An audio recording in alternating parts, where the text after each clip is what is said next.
Okay, guys. You ready to get started? Good afternoon. My name is Sharon Hennessy. I'm with Louisiana. Welcome to our conference. The power of self-determination and the road to inclusion. Joining us today are John Raphael with National Alliance Direct Support Professionals, Jamie Dupushin, Nicole Jones, and Marie Cassetta. All three of these ladies use supports and services. Also joining us is Ashley McReynolds. Ashley is the mother of a child with a disability. Her son also uses supports and services. Now, while all these people use supports and services, we realize that a lot of people are still waiting to be able to get supports and services. And so it's important to realize and recognize that the techniques and the competencies we discuss here today also apply to family members, friends, anyone that is providing support. So just because you do not have a DSP, I'm going to use the term DSP for direct support professional. Just because you do not have a DSP at the moment does not mean this cannot be accomplished, because it can. Okay. The presentation is going to be presented in a panel discussion format. All of the individuals I spoke about earlier will be on the panel. There will be 5 sets of questions that we will be discussing. The questions were designed to highlight the techniques and competencies that are required for inclusion. Okay, questions are certainly welcome. Enter them in the chat, and we will ask the questions in relation to our panel and answer anything you have. And we will be glad to get your comments and questions. And if you're slow typing or anything, don't worry. We can always circle back to your question, just enter the question, and we will, whenever we get it, we will go back and discuss it. Okay. And let's see. Oh, also, if you want a specific person to respond, please tell us that. That will not stop us from having a discussion about it, but we will be sure to ask that person to give us their answer to the question. So that's certainly possible. Okay, are y'all ready to get started? Yeah, okay, let me get my question. Hold on one sec.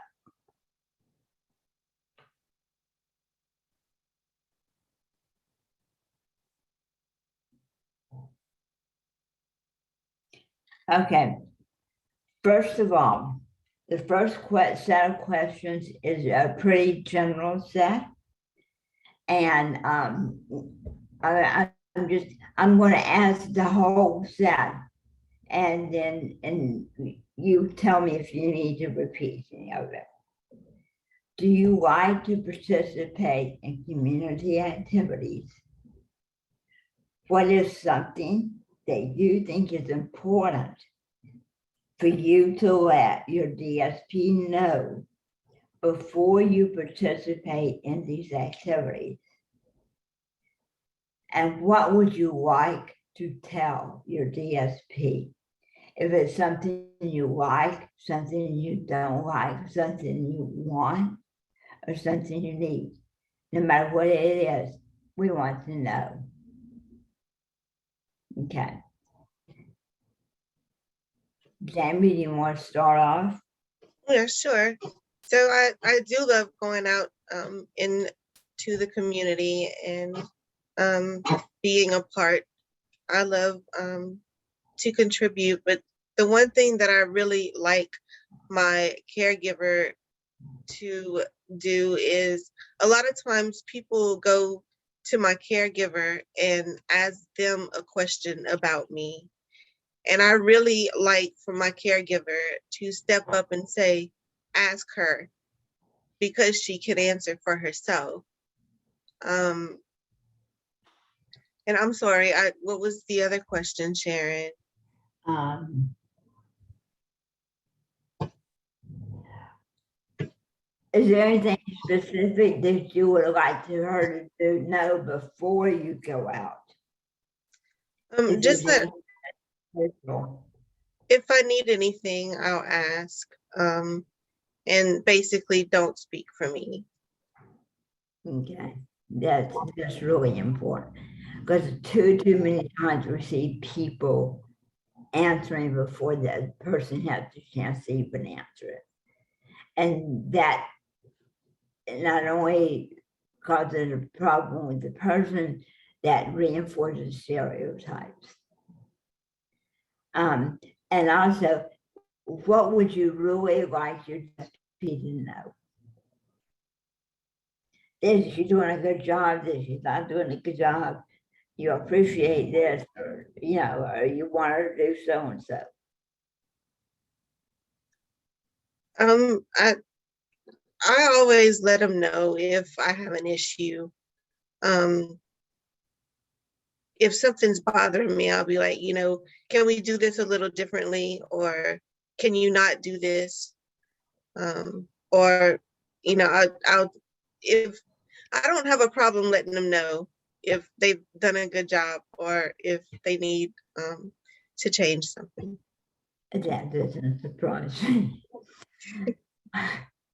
Nicole, how about you?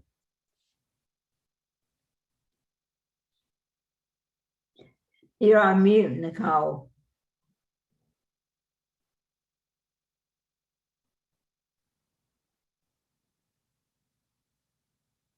Also, info@fwla.org.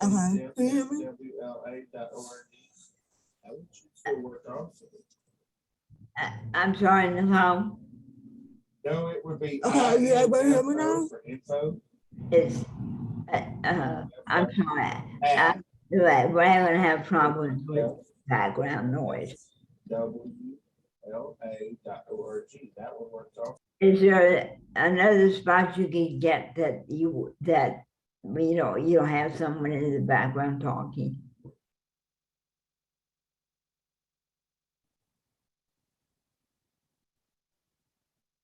If you mute Nicole, we're not gonna be able to hear you. You're on mute, we can't hear you.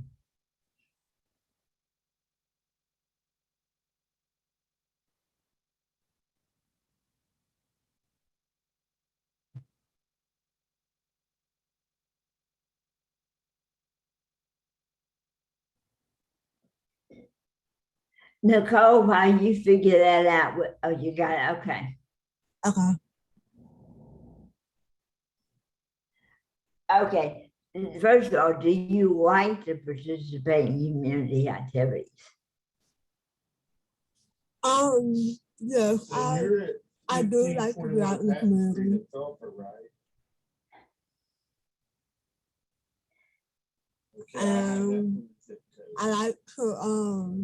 I like my staff to know like the things that I need help with. Through several Gmails. To be out in the community, like when I'm going to certain places, like I need help to get up a certain step or ramp or whatever.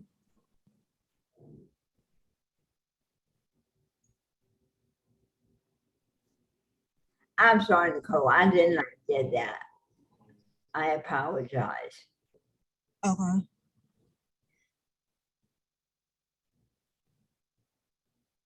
No, I just didn't hear it.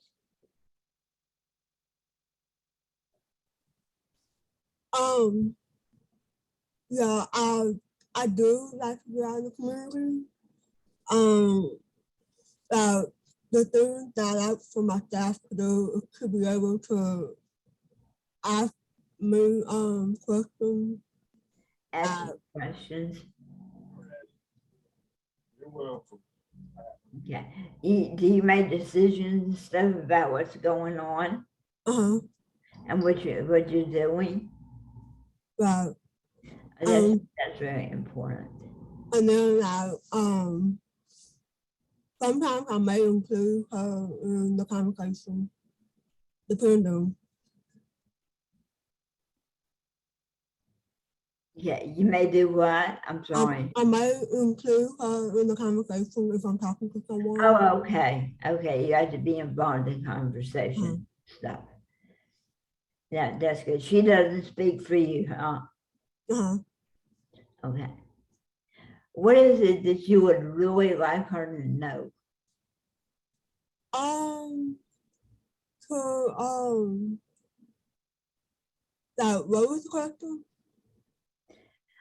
If you could tell your DSP anything about how she helps you in the community, you know, if it's good, if it's bad, if you wanted to do something else, or what would you tell her? I would tell her to that the things that I would need help with, and I would tell her to ask me first before she helped me. To ask you first before she helps you. Right. Don't just assume that Mhm. that I can't do something. Ask me. Right. That's really important. Thank you. Anything else? That's all I could think of. Okay. How about you? How about you, Maria? Yes, I like going out in the community and doing things with my caregivers. They You help. want to go shopping, don't you? Yes, I like to go shopping, and they help me with making the transactions. And when I'm eating out in restaurants, they help me with the menu, reading the menu, helping me learn how to tip. Oh, that's good. Yes, learning how to do the right tip. Okay. Did he ask you if you need help with stuff, or did they just assume that you do? No, they ask me, Okay. and we talk about what we're gonna do every day.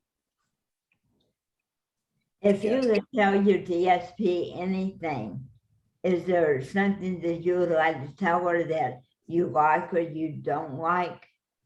I do tell them when I like something and what I don't like with food. And you like Jamie, that doesn't surprise me. Yeah, right. Okay. Yeah, actually, I know yours is a little bit different because even though Cooper does have supports and stuff, you as a family do other stuff, and what you do and the way you do it are preparing him for full inclusion and to be included and expected to be treated a certain way. And the interactions with community members and stuff. Can you tell us a little bit about that? Yeah, so community outings are difficult in general just because of the type of disability that he has. So he's got a rare genetic syndrome, Prader-Willi, and it is very difficult, especially here in Louisiana when our entire lives revolve around food. But Cooper does not like to sit at home. His plan of care is full of community outings. He enjoys sports, both watching and participating in them. He loves going to the movies. You know, the bookstore is another one. Going to friends' houses. You know, he really wants to be a part of his community, and he thrives in that situation. The one thing that I would add is for me, is it's important for me to let his caregivers know how he best would like to receive the support, but also what doesn't work for him. So I try to prepare them both. This is what works best. This is what doesn't work at all, to try and ease some of the and stop any potential issues from ever occurring. Cooper is very vocal. He, if he is a worker for the day, he wants to know, are you ready to go to the zoo? Are you ready to go to the aquarium? He very much dictates what he does on a daily basis with his caregivers. And then when we do family, we travel a lot as a family. It takes a lot of preparation with his anxiety in new situations. So we do a lot of preparation, both as a family member, and then we also work with his caregivers, to prepare for things, especially if food's going to be related. He knows exactly what he's going to get, when he's going to get it.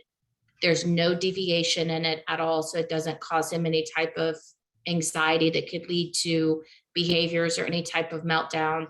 But the one thing, again, that I would add is it's important not just to express your likes and your dislikes and how you would like things to be done, but also what you don't want or don't need, from that individual. And I think that's just, again, going back to the whole self-determination, is making sure that all of it is covered that way. That's really good. And all the preparation stuff you guys do can potentially stop meltdowns or whatever. And Yeah. it actually goes a long way in changing the attitudes about the stereotypes and stuff.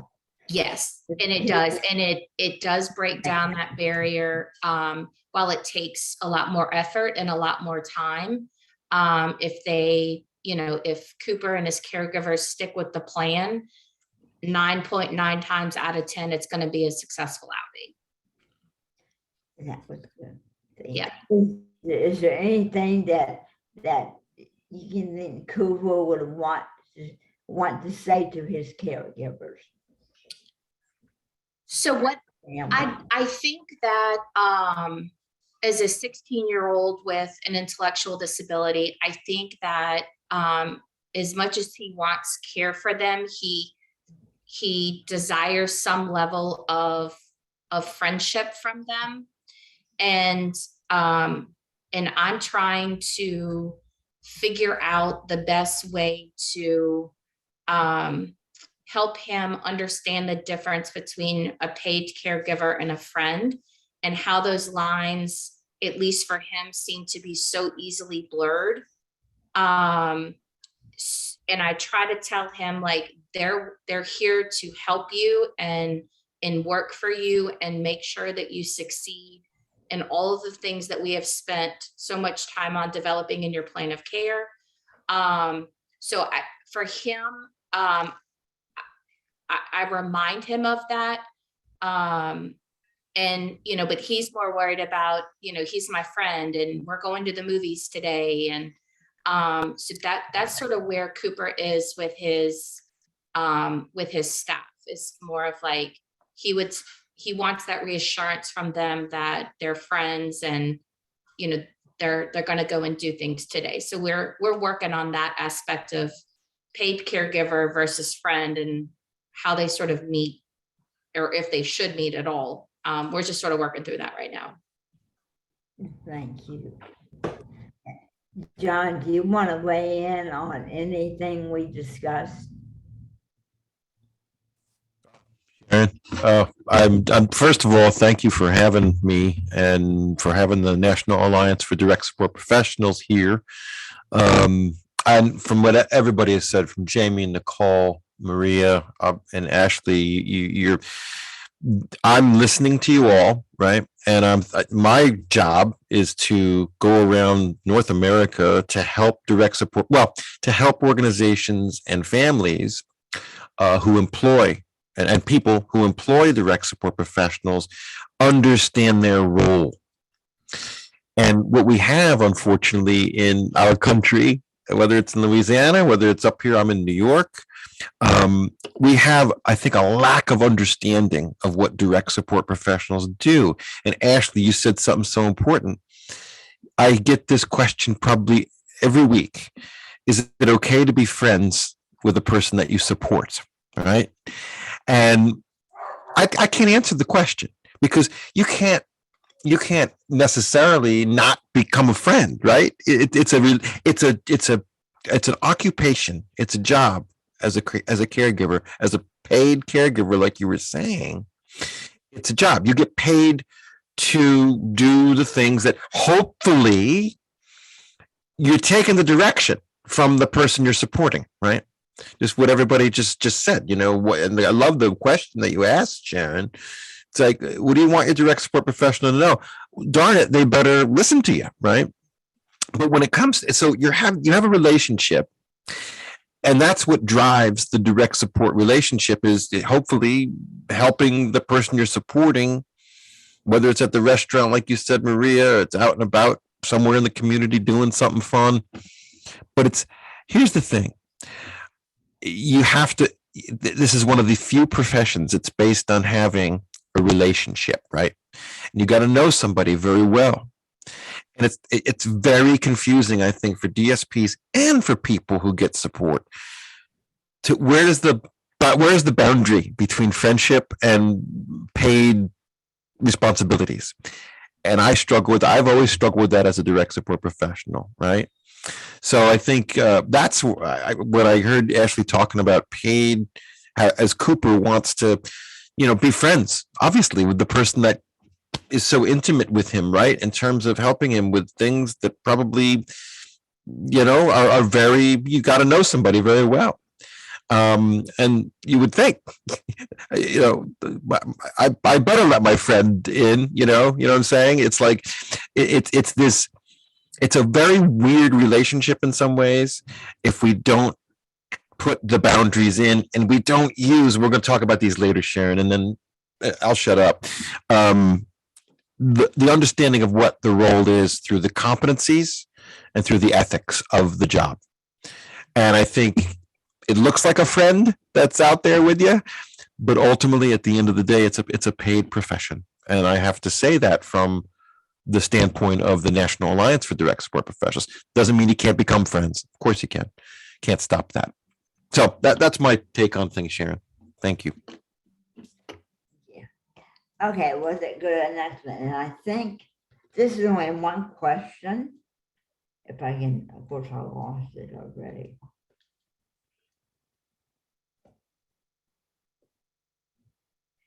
Okay. This is really concerning what you like the most. I know all of y'all talked about things that that transpire while you're out in the community and so on. But this is kind of a personal thing. What is the one thing that you like the most or you find the most helpful? Jamie?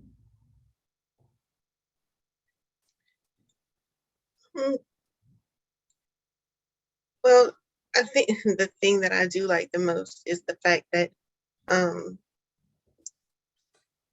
the girls that I have here taking care of me, we've been working together for quite some time. So we have created the boundaries, and we understand each other.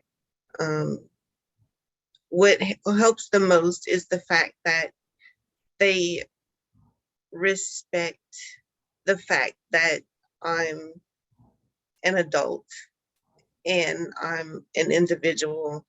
And so they, I guess, they know what I do as for my profession, and they support me in every way. And yeah, I think that's just the understanding and the respect that we have for each other amongst the whole crew here. Okay, thank you. Mhm.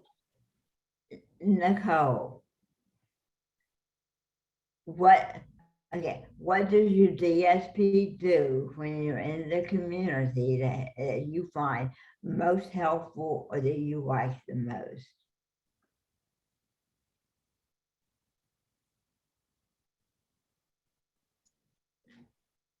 Okay. What I like the most is like when me and my staff we have a good relationship. Get along with each other. We just open and honest with each other.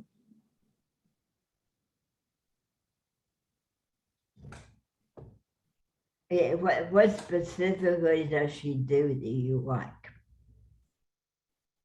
The what? What specifically does she do that you like? Oh,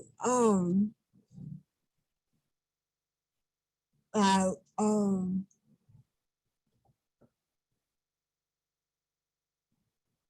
I'm not really sure. Well, do you ever have a situation where people will, when you and your DSP are together and Mhm. you're joining the bunch of people, do you ever have a situation where they want to ask a question involving you about you, and instead of asking you, they ask her and she answers? Mhm. Or did she change it and say, why don't you ask Nicole? Like Which one?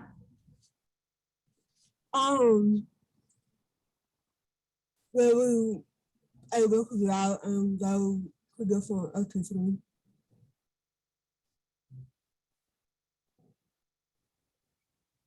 She redirected to you? Mm-hmm. Oh, okay. Okay. Maria, how about you?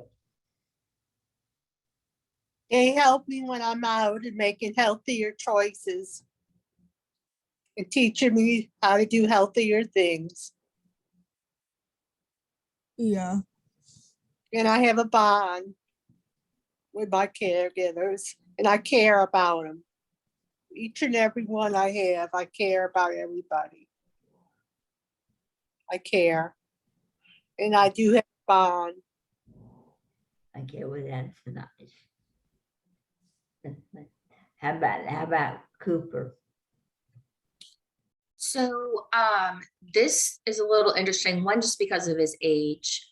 He's just turned Right. 16, but if it's things like he wants to do something different than what they had like originally planned, you know, I've let the staff know, like, you don't have to, you know, reach out to me and see if that's okay. If he doesn't want to do something that he originally thought he did, and do something different, then that's fine. So I love that, you know, they support him if he changes his mind, you know, about what activity they want to do. The only time that I have them reach out to me is if it's related around food, and that's just a health and, you know, and safety thing. But I love that they, while I know they're a paid support at 16, you know, he's watched his older sister come and go, leave with friends, you know, get a car, drive, do all of these things. And it, and I know that he wishes he could do those things. And who wants to be with their mom and dad all the time at 16? Like, no, I mean, nobody does. So I think to some level, they provide him with a sense of independence and feeling of I'm doing things like my sister did, and I may not be as different as, you know, as people perceived me to be. But I've really, you know, instilled in his himself and his staff, like, to the most extent possible, allow him to direct what y'all are going to do. And it's okay if he wants to change his mind, you know, but if it's food related, you need to let me know. And I love that they support him in that, and, you know, are willing to change their minds if he changes his mind to do something. Yeah. His ability to make choices.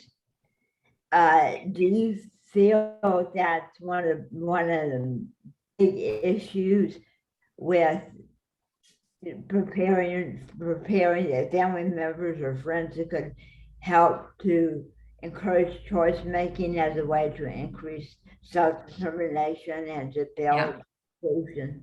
Yep. So a lot of what I have tried to do is give him the opportunity to make risky choices, make unpopular choices, the same way I did with my daughter, who does not have any type of disability, to grow and learn from decision making, and making choices, and realize that if, you know, he doesn't get the opportunity to do that, he's never going to learn.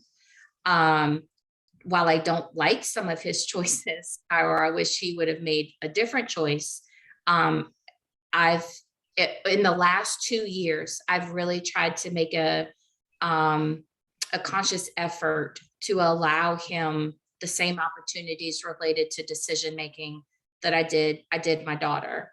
And so when we just redid his plan of care, and that's also you know, included, because I do hope to be able to use supported decision making with him once he turns 18. But if you don't start now, you're never going to be able to catch up, because you're going to be so behind the 8 ball. Right. And dignity of risk I'm glad you mentioned risk, because that's a really big issue. That's really, really hard for a lot of families and friends to accept and to deal with, but it's really hard to be fully included and to build that self-determination without it. I do think, and I add one more thing, that that is a role that a direct support professional has a huge ability to help communicate those decisions to other people, so that the individual's parents, employer, landlord, whatever it might be, they have a huge opportunity to do that, which will just further break down the stigma and the barriers that individuals face, that they can't make their own decisions solely because of their disability. So I think that is one role that a direct support professional can play, whether or not they utilize supported decision making or not. Formally, we do it informally every single day. All of us do. So I do think that's one thing a direct support professional could do, is to help communicate those decisions and hopefully break down that stigma. This way, John, do you have any comments? And I think Ashley said it all there. And it is, yeah, you're absolutely right. Direct support professionals have an obligation. Actually, it's one of the competencies. It's called participant. The word participant means person receiving services. Is just the national language that we have in our competencies. But participant empowerment, or we just say empowerment, that's a competency. And what that's all about is what Ashley just said. It's how a direct support professional helps a person make their own decision, their decision. We also have a code of ethics. And in our code of ethics, there's one of our principles, and one of our codes is self-determination. And this is the quote: as a direct support professional, I will assist the person I'm supporting to direct the course of their own life. That's what it all comes down to. And that can be scary for direct support professionals, because maybe there is somebody that wants to do something maybe risky, right? But you know what? That's how we all learn. Disability or not, we learn by maybe taking a risk, taking a chance, seeing how it works out. I mean, we're not going to say dangerous things should happen. You know, you got to use a little bit of probably common sense, you would say. But the reality is, what Ashley just said is what I think we are trying to raise that bar for direct support professionals in the United States. So that's my comment, Sharon. I love the word obligation. Yeah. Yes, Yeah. yeah. Absolutely. You know, and Ashley, that kind of ties in almost to the paid responsibility, right? So you can say responsibility. Yes, and you're I prefer, obligated. yeah, I prefer obligation, because Yeah. if you're signing up to help Cooper, you know what? There's certain things you got to do, and here they are. You know, and we'll get into the competencies later. So, excellent. Okay, thank y'all. Okay. Okay, here's the next set. Let me tell you the whole set here. Okay. What do you like to do during the day? How do you decide what you're going to do? And is your DSP supporting you in this, or are they trying to override your decisions? Okay. Okay, Jamie, you're up. Well, Sharon, you kind of decide how my day goes. Oh, no, that So my job determines how my day goes, and what I do. And but I enjoy doing it and couldn't think of anybody better to work with than Sharon. She's amazing. But yes, my caregiver does support me in that, as they help me to get my computer in front of me, so that I can work it and, prepare me to do my job. Or they will, like yesterday, I did a presentation in Alexandria. So they drove me there and, saw to it that I got there safely and was able to do the presentation. And that's my days. I dictate, and my caregivers come in and they're basically my hands and feet. but on your days off, when I'm not involved at all, how do you make decisions as what you're gonna do? I just, Like everybody else is what you like. like everybody else, if I want to spend a day playing video games, then that's what I do. So, or whatever, I do make those decisions, and I'll just tell my caregiver, okay, today, this is what we're doing, or I'm not doing anything today. You don't have any problems with them. Not at all. Yeah. How about you, Nicole? Um, How do you decide what you're gonna do when you're not working? the things I like doing is like going to the mall, going to the movie, going out to eat.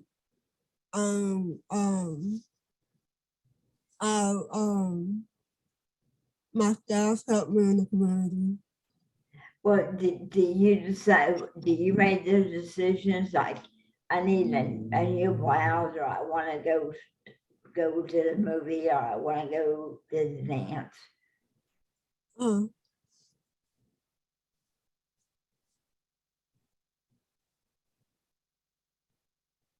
Yes. Yeah. Is your caregiver always on board?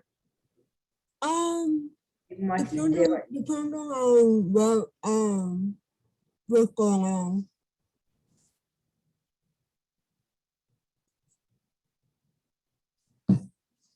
You always do what you want to do. Mhm. Okay. Okay, Maria, how about you? Yes, we talk about what we're gonna do every day. whether I want to just stay in and just chill out and relax. And I watch TV and walk around my apartment complex. I'm just living my best life. Well, that's good. Does she help you do household stuff? Yes, they help me with doing my household things, cleaning and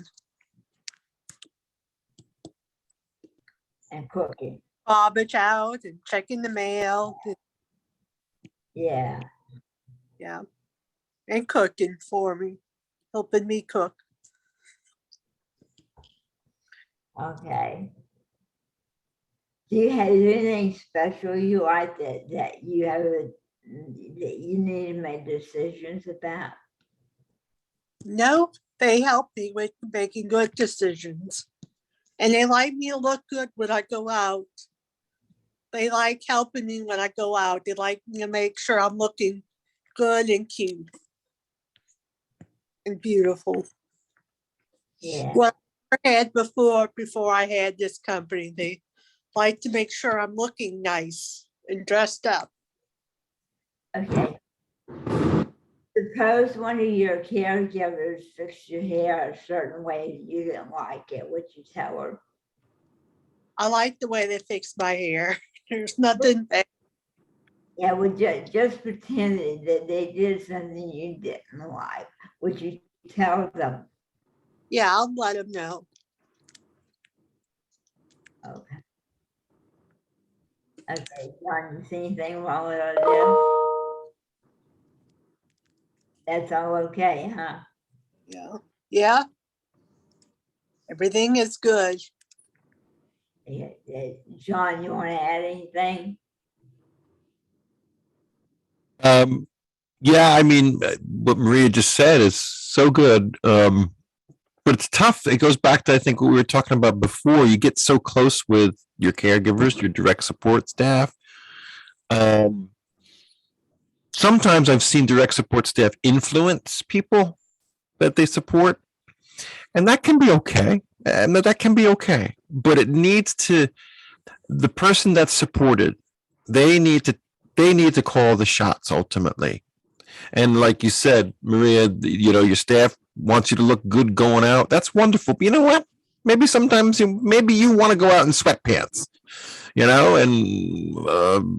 a baseball hat backwards. And maybe your staff thinks that, you're not looking as nice as you did the day before.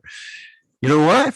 If you want to go out looking like that day, that's your choice. That's your choice. And so sometimes staff with good intentions, they can sometimes influence a little bit too much. And the code of ethics helps with that. We'll talk about that a little bit later, the code of ethics. But that's all I have to say, Sharon. Okay.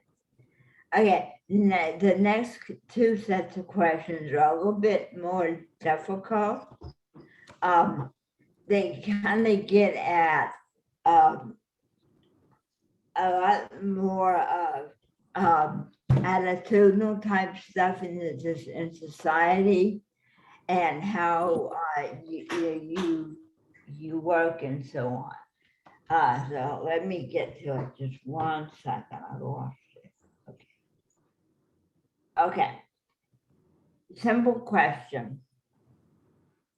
How can you make sure, how can your DSP make sure you're reaching the goals you want to reach and not goals that somebody else set? Okay. That's what that's getting at, is that you should be making the decisions and then the plans and the goals, and they should be yours. And that's what you should be working on, not something that someone else set for you. Okay? Okay, Jamie, you're up. That's kind of a tough one because I kind of I most of the time say that they're my hands and feet and I'm the brains of the operation when they come in, because it's all dictated by me and how the day goes. And my goals are already set, mostly short term and long term. So, and they do give me really good support um, for each and every one of those goals. So that's kind of a tough one for me to answer.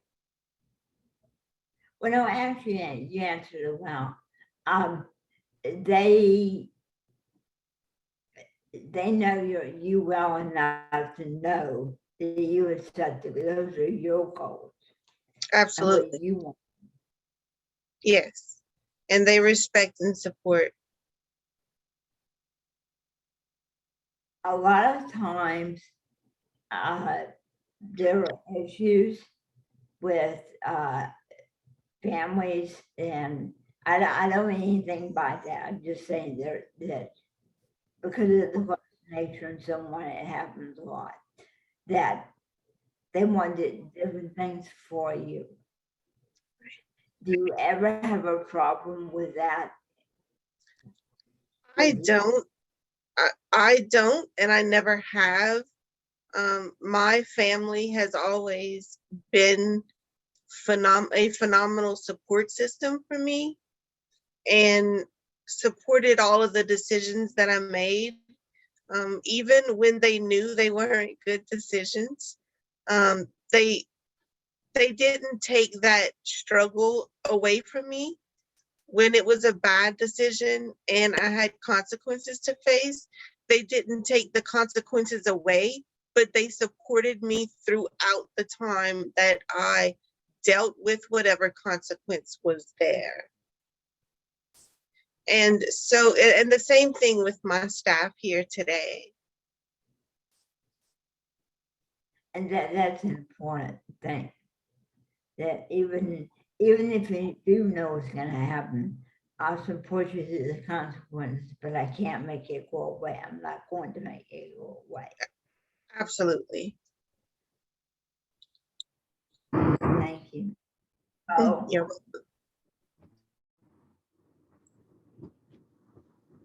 Nicole, you're on mute.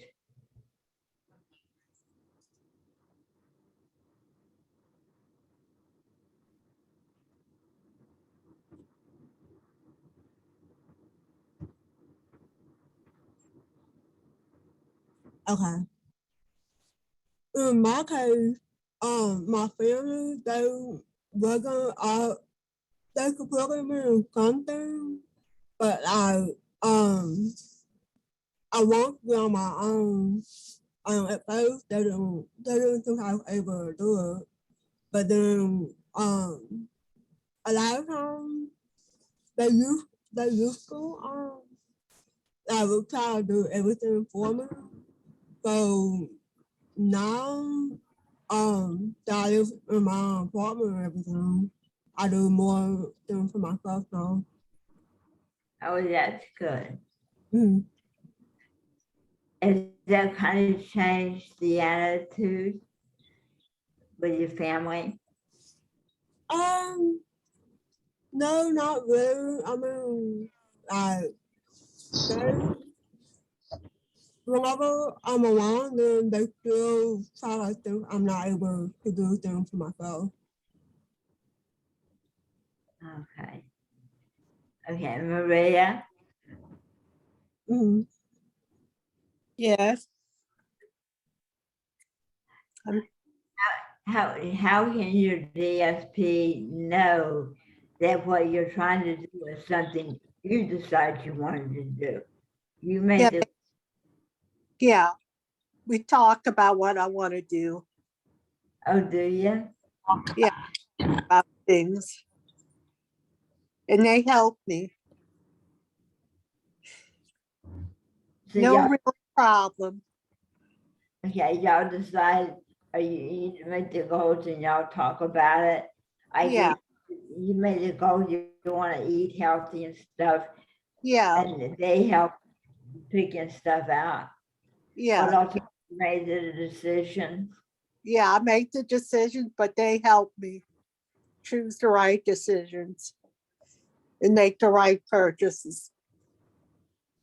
Yeah, Ashley.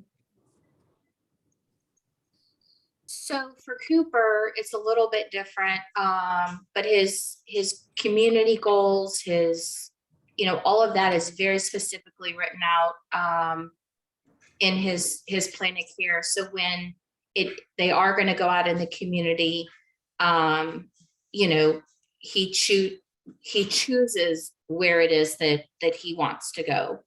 His staff never decides, hey, Coop, they don't even ask, like, do you want to go to the zoo today? Or we normally provide a list of different things, or sometimes it just comes out and says, I want to go to the zoo, or I want to go to the aquarium. So with him just being 16, it's a little bit, different. And we always, again, have to take into account like access to food, and environments that are going to cause him severe anxiety, which will more than likely, lead to behaviors. But even as like when I'm off and he's off and doesn't have therapy or doesn't have, any of that on the weekends, the first thing I do is, hey, Coop, what do you want to do today?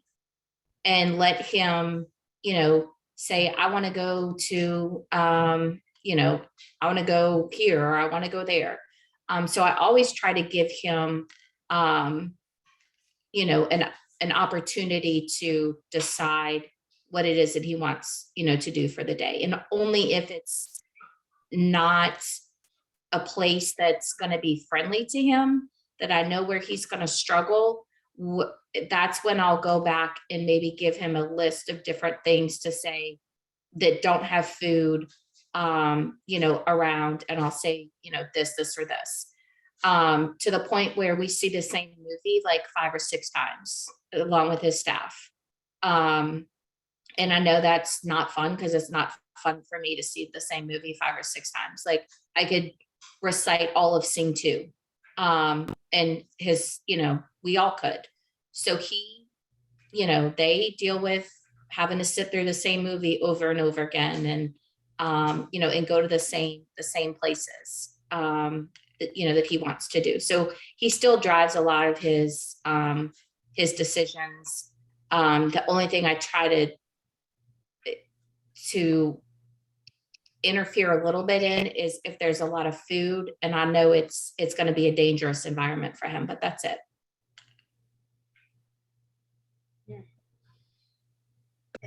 John, is there a competency around setting goals and decision making about goals? Sure. I'll put the screen up real briefly. Make sure this works. There we go. All right. Can you all see that? I'm going to make it much bigger.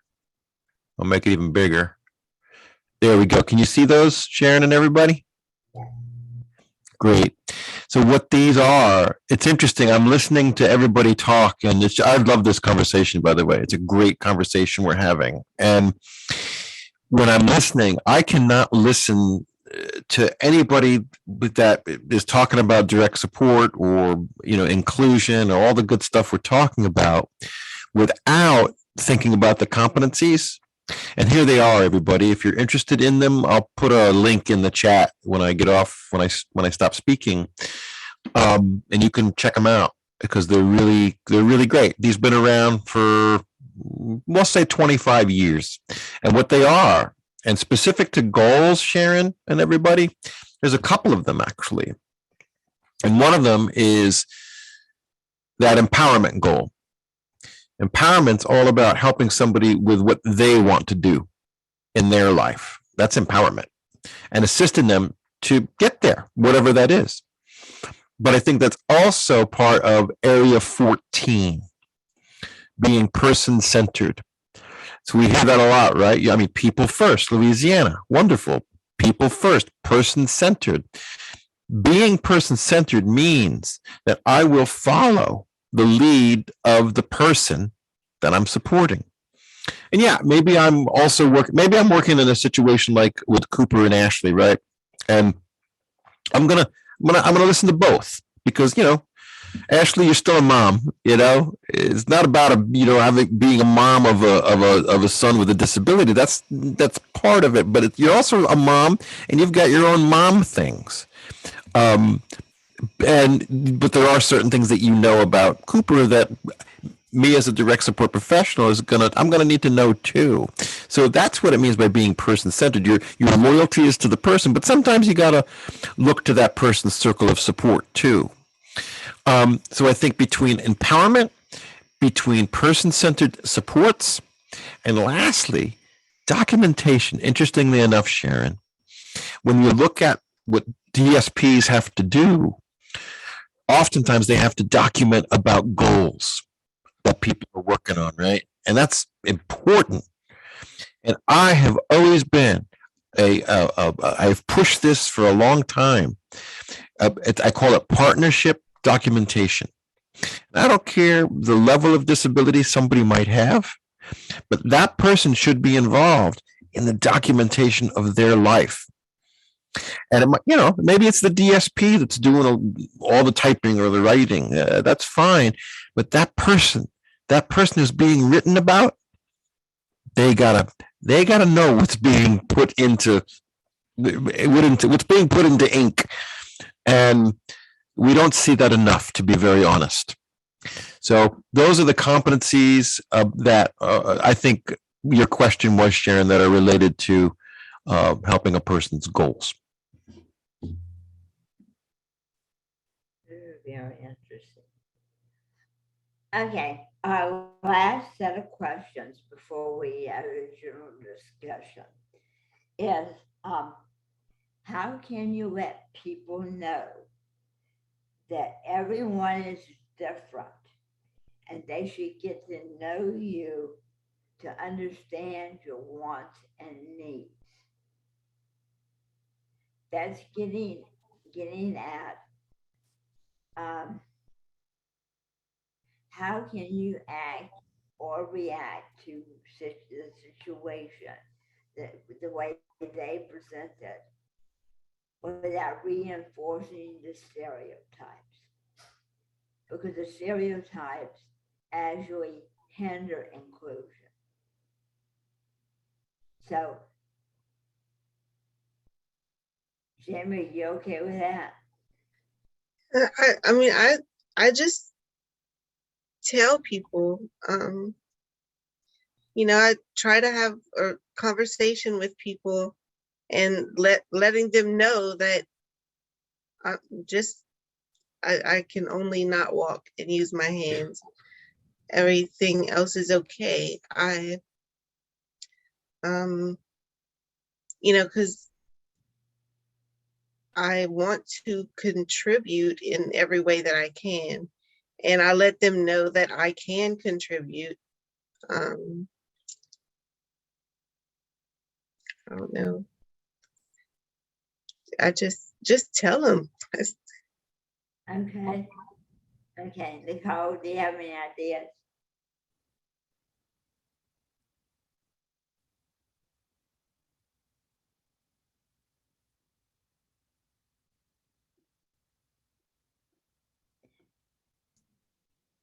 Okay, like for me, I tell them like my direct support staff, I tell them whenever I need help to ask those, or like I let them know whenever I need help with something. Okay. So you come around and just tell them, well, I need you to do this. I don't need you to do that. Mm-hmm. Don't just assume I can't do it. Oh, okay. But Yeah. ask me if I need you to help me with it. Okay. Okay, Maria, do you have any ideas? I ask them for help if I need it, and if they just automatically clean up if downstairs while I'm upstairs, and they help me. I don't have really any problems with my staff. But what if you're in the community, not necessarily your staff, but the general community, like if you're out somewhere Mhm. and people have assumptions about what you can or cannot do, and they treat you like they think you should be, like they're what they think is what really is the fact. When no, you don't need this, or no, you don't need that. You I tell went to a driving school and they didn't think I could do it. what? I'm sorry. How do you tell when you can do something? They couldn't think I could do it to do with reading and all. That was But when I lived in Baton Rouge. was it that? That's what I'm getting at. If they automatically assume that you can't do something, Yeah, they couldn't think I could do it. you just tell Okay. them. Yeah. You just tell them. Mhm. Okay. Okay. Yeah, I don't think Cooper has any trouble with that, huh? Does he?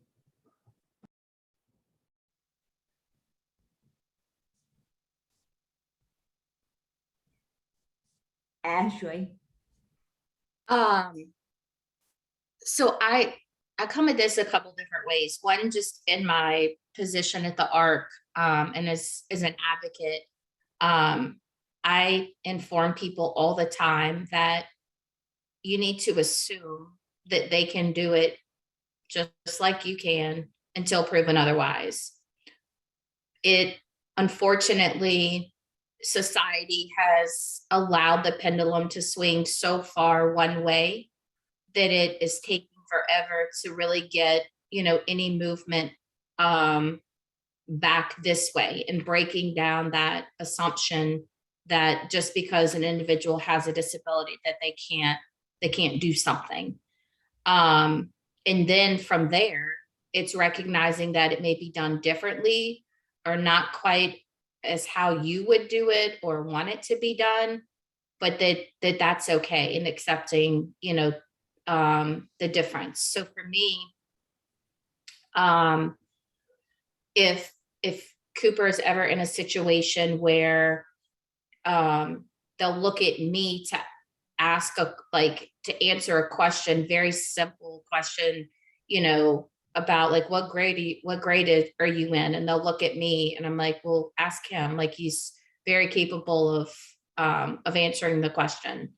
And I think for far too long, individuals with disabilities have gotten comfortable with other people answering things for them.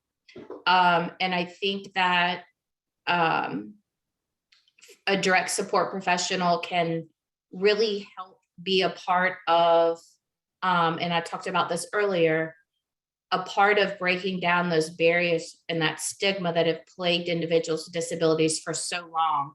And don't just answer, even if it's easier, direct the person to the individual and say, ask them directly. Or I'm not answering for them, they can answer for themselves.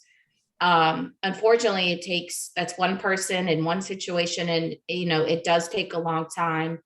But if we don't do it, I don't know how the pendulum is ever going to swing back the other way. It's a very good point.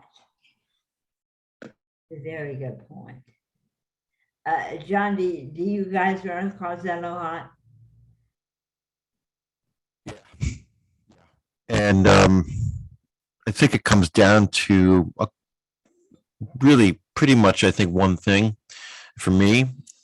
We still struggle in this country with inclusion, right? This is a presentation called The Road to Inclusion, right? And inclusion, we still have to have acts of Congress, right, to get disability rights passed.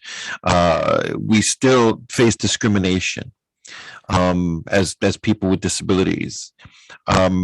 We have the highest unemployment rates in the United States, people with intellectual, developmental, and physical disabilities. Doesn't have to be that way. It does not have to be that way. And proof of this is just this conversation we just had. A panel of very capable people and a mom of, I would assume Cooper's a very capable young 16-year-old kid who probably drives you bananas sometimes, but I'm sure he's a capable young man. And I think we have a society that does not, what we say, presume competence. And that's wrong. We need to presume competence. People with intellectual and developmental disabilities should be valued, respected, and frankly treated just like anybody else, but sometimes, of course, we need accommodations. We get that, and that's nothing wrong with that. But the point of this is equality and justice is what our organization's about. We try to do that through creating environments where good direct support professionals can work. And I put in the chat 2 things: the code of ethics, which you can please take and use it, and the direct support competencies too. Please take those, download them. You can find them on our website, which I'll put that in the chat when I stop. But that's my take on this. And I think the time we've just spent, it's proof again that the voice of people with disabilities, family members, allies, needs to be louder. This should be broadcasted all over the country, not just in Louisiana, in my opinion. So that's my take on it all, Sharon. Thank you. Now, I would like to talk a little bit about self-determination. And of course, I'll give a brief talk about some of it first. And then I need y'all to step in here and pick up the slack. Self-determination is actually having control over that part of your life that you find important. It's made up of 3 main parts. It's made up of relationships. It's made up of contribution, and contribution is not necessarily volunteer work and so on. It's being part of something bigger than you. Your goal or a mission of an organization, something that a group of friends want to do and so on. It's giving your time, your not only it can be your money, but it can also be your skill, your time, and all that kind of stuff. And all the third thing, and the part that's very vital, is choice. And when you think about it, one of the primary drivers of choice is actually the desire to be included. That's one of the main drivers of the choices that we make. As far as contribution, one of the primary results of contribution is a sense of belonging, because you become part of something. You're no longer a single solitary individual. You're a part of something, even only if in spirit, kind of. And in relationships, you're no longer alone. You have the relationships. And so there's some belonging there. So as we talk about what DSP and friends, families, can do, it's actually what we have talked about largely today is choice. And it all comes back down to relationships, contribution, and choice. So I guess what I'm getting at is, how can we build that, or how can we help people understand that that is an essential part of inclusion. I'm sorry, Sharon, what's the last part of that question you said? How can we build that and help people understand that that's an essential part of what inclusion, of how we're going to, the support that we need to provide. How can we do that? The supports you're saying? I'm saying when we provide support, or when people provide support for Right. people with disabilities, how can we let people know that part of the support they're providing it needs to be helping people build self-determination, build the choices, build the contributions, and build the relationships. How can we do that?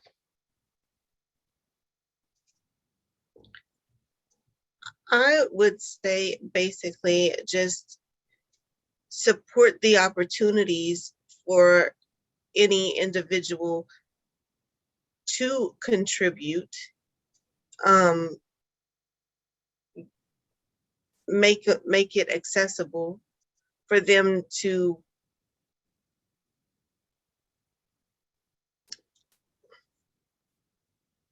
I don't know if I'm saying this right. Possible for you to make Well, yeah, to make choices. Give them choices and allow them to make the choices. And to help to support and help them by supporting relationships with others and helping them to maintain those relationships. Does anybody else have any ideas?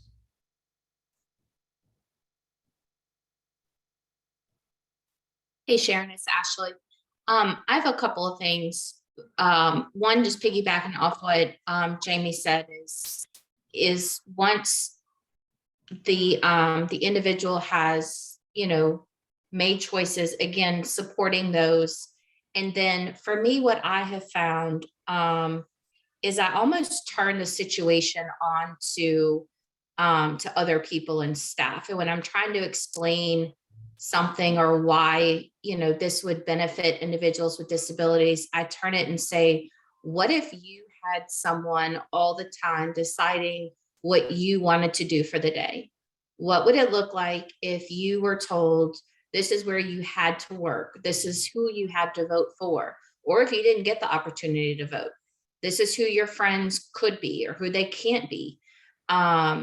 You don't have the right to open a bank account. Like all of the simple things that we don't think about on a daily basis because they're just afforded to us. We do them very naturally. Whereas individuals with disabilities have to sometimes fight to retain the rights to do things that you and I do without blinking an eye at. So I have found in conversations, not just with,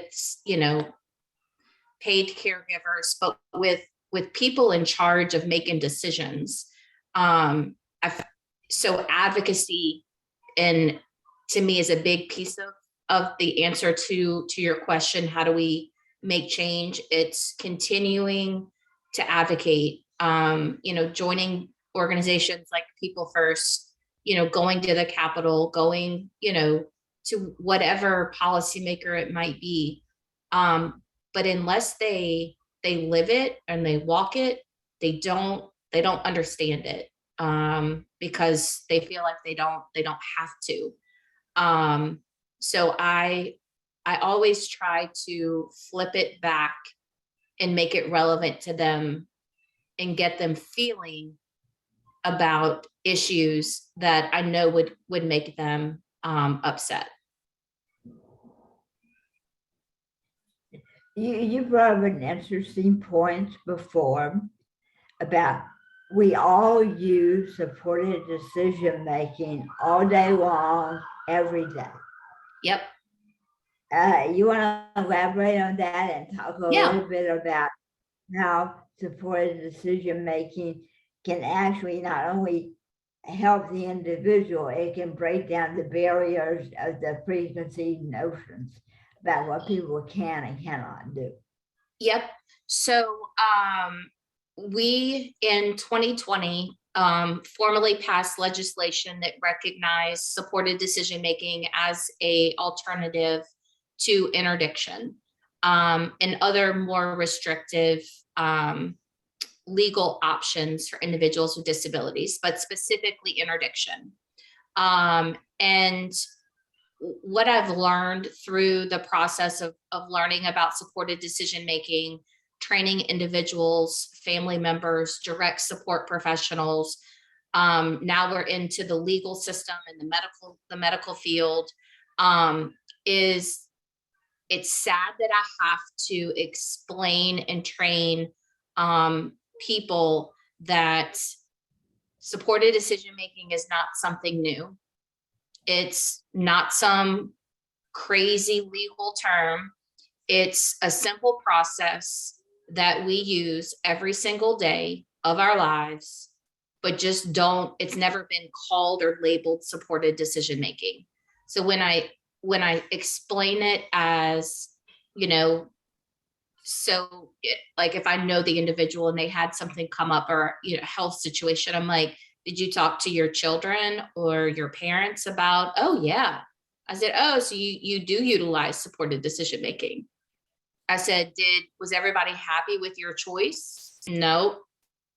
They thought it wasn't a good decision. I said, but you were still able to make that decision. And I said, yeah. I said, so why can't an individual with a disability be afforded that same opportunity? And they're like, oh, I've never really thought about it before. And I said, we had to pass a law to formalize supported decision-making as a legal option for people with disabilities to be able to remain in control over their lives and drive what they do every day, where they work, who their friends are, who they vote for, if they want to get married, the same things that, you know, that we do day in and day out and don't even think twice about. So I think that with supported decision-making, one of the two biggest things for me that I've learned about supported decision-making is the opportunity about building healthy adult relationships. And then two, communicating decisions, especially those that are going to be viewed as risky, unpopular, or what some people might think are just bad decisions. And being in the role that the supporter and the direct support professionals have when it comes to helping that individual communicate what they have decided to do. And I will say, through the project that I do, I mentor individuals through the process. And Sharon, like I was telling you the other day, all but I think two, all of their supporters are also their paid caregivers. So they are trusting these individuals with helping them make decisions in some pretty big areas: medical, financial, employment, where they live. And so I really try in the trainings to talk about the opportunities to engage with these individuals on what it means to have a healthy adult relationship. And then two, the role that they play in helping break the stigma around the notion that individuals with disabilities, specifically those with an IDD, they should be afforded the same opportunities that you and I are afforded to in our Constitution. And you know, just because they have a new legal way to do it under supported decision making, that they're very capable of self-determining that, you know, their lives. you. Thank you. I think that goes hand in hand with what we're trying to do about making changes. I think it's a very vital part. Okay, does anyone have any questions?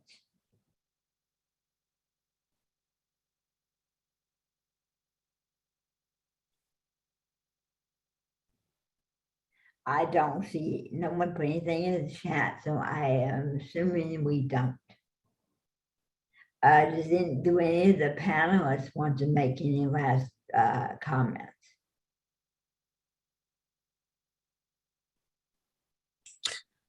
It's been an honor to be with you all, and this is a conversation that needs to keep happening. So keep it up, keep talking about these things, and I'd love to be part of that conversation. So thank you. Thank you. Sharon, I just want to say thank you too for the invitation to participate today. It was a wonderful opportunity to participate with you and Nicole and Jamie and Maria and meet you, John. It was really great. So thank you. And thank you too. Thank all of our panelists for participating. Thank y'all. I really appreciate I enjoyed myself talking today and speaking. And thank you, Sharon, and thank you for our guest speaker. Did wonderful today. Thank you. Thank you. Well, if no one has any questions, that's it. That's a wrap, okay? Bye. Everybody. Okay, we're gonna Bye. Bye. talk to you later. Bye-bye. Bye.